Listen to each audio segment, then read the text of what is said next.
இறையேசுவில் அன்பார்ந்த சகோதர சகோதரிகளே, இறை வார்த்தையின் மூலமாக உங்களோடு சந்திப்பதில் ரொம்ப மகிழ்ச்சி அடைகிறேன். ஆண்டவரது நாமம் வாழ்த்தப்படுவதாக. என் அன்பு மக்களே, ஏசப்பா நம்மை பார்த்து சொல்லியிருக்கிறாங்க. யோவான் 16வது அதிகாரம் 33வது வசனத்தில், நாம் வாழ்கின்ற இந்த உலகத்தில் பலவிதமான பிரச்சனைகள் உண்டு. ஆனால் நீங்கள் திடம் கொண்டு வாழணும். ஏன்னா நான் உலகத்தை ஜெயிச்சிட்டேன். நீங்களும் இந்த உலகத்தில் உங்களுக்கு உபத்திரணைகள் உண்டு, சிரமங்கள் உண்டு, சோதனைகள் உண்டு. ஆனால் எது கூட நான் உங்களுக்கு கொடுத்த சமாதானத்தையும் சந்தோஷத்தையும் வாழ்வையும் அழித்து விடாமல் நீங்கள் பத்திரமா பாதுகாத்துக்கிறணும். ஹல்லேலூயா. ஆம், இன்றைய முதல் வாசகத்தில் நாம் கேட்பது என்னன்னா, ஆரம்ப காலத்தில் ஆதி திருச்சபை பேதுரு, யோகானு, யாக்கோப்பு மற்ற அப்போஸ்தலர்களால் அழகாக கட்டப்படுகிறது. ஒரே சுவிசேஷத்தை அவங்க போதிச்சாங்க. இயேசுதான் நம் தேவன். அவர் நமக்காக பிறந்தார், நமக்காக இறந்தார், நமக்காக உயிர்த்தார். அவர் இப்போது தந்தையின் வலப்பக்கத்தில் வீற்றிருக்கிறார். நாம் அவரிடம் சென்று வாழ்வோம். இந்த சத்தியத்தை போதிச்சாங்க. உங்கள் எல்லாருக்கும் பாவ மன்னிப்பு இருக்கு. நீ எப்படிப்பட்ட பயங்கரமான பாவியல்னாலும் ஆண்டவர்கிட்ட வாங்க, உங்களுக்கு மீட்பு உண்டு, உங்களுக்கு மன்னிப்பு உண்டு. நிறையா பேர் சேர்ந்தாங்க. அழகை பார்த்தான். இவங்களை விடக்கூடாதுன்னு சொல்லிட்டு அப்போஸ்தலர்கள் மத்தியிலே, கிறிஸ்தவர்கள் மத்தியிலே ஒரு பிரச்சனையை கொண்டு வந்துட்டான். கிரீக் பேசுகிற அந்த யூதர்களையும் எபிரேயர் மொழி பேசுகிற அந்த யூதர்களையும் 2 குரூப்பாக பிரிச்சிட்டான். உடனே அவங்களுக்குள்ள சண்டை என்னன்னா, எங்கள் விதவைகளுக்கு சரியாக சாப்பாடு கிடைக்கலன்னு அந்த கிரீக் மக்கள் கம்ப்ளைண்ட் பண்ண உடனே பெரிய குழப்பம் வந்துடுது. வாழ்க்கையில் குழப்பம் வரும்போது, குடும்பத்தில் குழப்பம் வரும்போது நாம் கலங்கக்கூடாது. எங்கேயோ அலைய அடிக்கிறான்னா, மரத்தில் நிறைய கனி இருக்கிறதுனால தான் கல் போகுது நினச்சிக்கிறணும். உடனே அவங்க சத்தியத்துக்குள்ளே வர்றாங்க. கிறிஸ்தவ ஜீவித்தம் என்றால் 3 தூண்களில் கட்டப்பட்ட ஜீவித்தம். என்ன அது? என்ன பிரச்சனை வந்தாலும் அந்த 3 தூண்கள் மேலே நம்மை நாம் நிறுத்தி கொள்ளும்போது நாமும் எப்படிப்பட்ட பிரச்சனையானாலும் அதிலிருந்து விடுதலை அடைய முடியும். என்ன? முதலாவது, நான் யார், எங்கிருந்து வந்திருக்கிறேன் என்ற ஞானத்தால் நாம் நிரப்பப்படணும். 2வது, எதற்காக தேவன் என்னை இந்த உலகத்தில், இந்த காலத்தில், நான் இருக்கிற சூழ்நிலையில், இந்த குடும்பத்தில் அவர் வச்சிருக்கிறாரு. அதுக்கு பின்னால் நான் செய்ய வேண்டிய தேவனது திட்டங்கள் உண்டு. தேவனது காரியத்தை நான் செய்யணும்னு, அவரது ராஜ்யத்தை என்னில் நிலைநிறுத்த, என் குடும்பத்திலே ஸ்தாபிக்க, நான் இருக்கிற உலகத்திலே கொண்டு வர தேவன் என்னை தேர்ந்து கொண்டார். இது சத்தியம். அதனால் மனிதன் நான் யார், எங்கிருந்து வந்திருக்கேன், என்னை யார் அழைச்சிருக்காங்க, 2வது எதுக்காக அழைச்சிருக்காங்க, என் மூலமாக என்ன செய்கிறாங்க, என்ன செய்ய விரும்புகிறாங்க, 3வது இந்த உலகத்தில் அவருடைய காரியங்களை செய்து முடிக்கும்போது உலகம் நம்மை பெரிதாக நோபல் பரிசு கொடுக்காமல் இருக்கலாம், நம்மளை போற்றாமல் இருக்கலாம், அல்லது நம்முடைய குறைகள் கூட தீராமல் இருக்கலாம். கலங்க தேவையில்லை. அவரது பிள்ளையாக அவரது காரியத்தை செய்து கொண்டு போகும்போது கடைசியில் ஒன்று மட்டும் நடக்கும். அவர் நம்மை அழைத்தவர், நமக்கென்று வைத்திருக்கிற அந்த கிரீடத்தை கொடுத்து நம்மை அலங்கரிப்பார். சபாஸ் மகனே, சபாஸ் மகளே, எத்தனை பிரச்சனைகள் மத்தியிலும் நீ எனது திட்டத்தை பிடித்து கொண்டு எனக்காக வாழ்ந்தாய், இதோ உனக்கென்று நான் வைத்திருக்கிற மாளிகைக்கு வா என்று அழைத்து செல்வாராம்.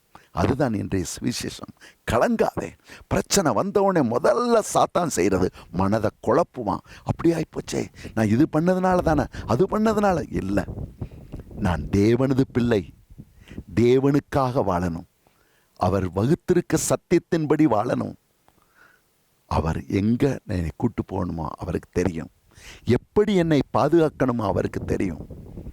அவரை பார்க்கும்போது அவருடைய வாழ்க்கையை தியானிக்கும் போது நமக்கே ஒரு பாதை தெரிஞ்சிடும், நம்ம நடக்க வேண்டிய பாதை.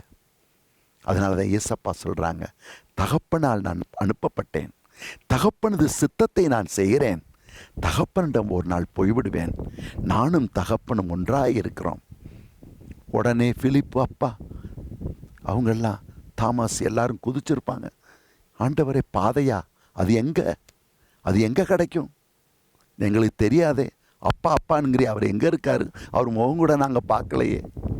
அப்போ ஏசப்பா சொல்கிறாங்க, என்னையே பாருங்க, என்னையை பார்க்கும்போது தகப்பனை நீங்கள் கண்டுகொள்வீர்கள், என்னையை பார்க்கும்போது உங்களுக்கு பாதை கிடைக்கும். நான் சொன்ன வார்த்தைகளை நீங்கள் ஒவ்வொரு நாளும் தியானிக்கும் போது உங்களுக்கு சத்தியம் கிடைக்கும். எனது பாதையிலே, நான் வாழ்ந்த வாழ்விலே, அதன் அடிச்சுவடிலே நடந்து கொண்டு நான் கூறிய வார்த்தைகளை பிடித்து கொண்டு வாழும்போது எத்தனை பிரச்சனைகள் வந்தாலும் அதை தாண்டி நீங்கள் வாழ முடியும். நான் தான் உங்களுக்கு வழியும், நான் தான் உங்களுக்கு சத்தியமும், நான் தான் உங்களுக்கு ஜீவனுமாய் இருக்கிறேன் என்று சொன்னார். ஆம், அதனால் தான் இன்றைய 2வது பட்டணத்திலே புனித பேதுரு சொல்லுகிறார். என்ன சொல்லுகிறார்? கலங்காதே, கலங்காதே. ஏசப்பா எல்லோராலும் நிராகரிக்கப்பட்ட கல்லாய் இருந்தார், ஆனால் அவர்தான் மூளைக்கல்லாக மாறினார். நீங்களும் உங்கள் வாழ்க்கையிலும் நிராகரிக்கப்பட்டிருக்கலாம், ஆனால் நீங்கள் யார்? எங்கிருந்து வந்திருக்கீங்க? யார் உங்களை தேர்ந்தெடுத்திருக்காங்க? மறந்துடாதீங்க, நீங்கள் தேர்ந்தெடுக்கப்பட்ட பிள்ளைகள்.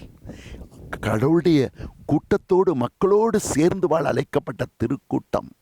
நீங்கள் அவரது மகிமையை இந்த உலகத்திலே ஸ்தாபிக்க அழைக்கப்பட்டிருக்கிறீர்கள். மறக்காதீங்க. நீங்கள் இறந்தா உங்களை என்ன தலையை கொட்டுவான், தலையை சீவிடுவானா? அவ்வளோதான் செய்ய முடியும். அதுக்கு மேலே ஒன்றும் செய்ய முடியாதே. உயிரைத்தான் எடுப்பான், அவ்வளோதான். ஆனால் உனக்கென்று, கடைசி வரை பிரமாணிக்கமாக இருந்த உனக்கென்று நான் ஒரு இல்லத்தை தயாரித்து வைத்திருக்கிறேன். உன் ஆன்மா என்னோடு சதா காலம் ஜீவிக்கும். கலங்காதே, தைரியமாக இரு. நானே வழியும் சத்தியமும் ஜீவனும் என்கிறார். இந்த சத்தியத்திலே வாழ 3 தூண்களாகிய நான் யார், எதற்காக இந்த உலகத்தில் வாழ்கிறேன், எங்கே போகிறேன் என்ற 3 தூண்களிலே நம் வாழ்வை அமைத்துக்கொள்ள தேவன் நம்மை ஆசீர்வதிப்பாராக. ஆவியானவரே, உன் பிள்ளைகள் கேட்ட வார்த்தையை உள்ளத்திலே இருத்தி உமது சித்தத்தை நிறைவேற்றும் பிள்ளைகளாக, எதை குறித்தும் கலங்காமல் கவலைப்படாமல் உம் சித்தத்தை சந்தோஷமாக செய்து நீர் அவர்களுக்கென்று வைத்திருக்கிற மாளிகையிலே அவர்கள் சந்தோஷமாக வாழ கிருபை தாரும். உமது நாமம் மகிமை அடைவதாக. ஹல்லேலூயா, ஹல்லேலூயா, ஹல்லேலூயா. இஸ்ரவேலே பயப்படாதே, நானே உன் தேவன், வழியும் சத்தியமும் ஜீவமும் நானே. துன்ப நேரம் சோர்ந்து விடாதே மகனே, மகளே.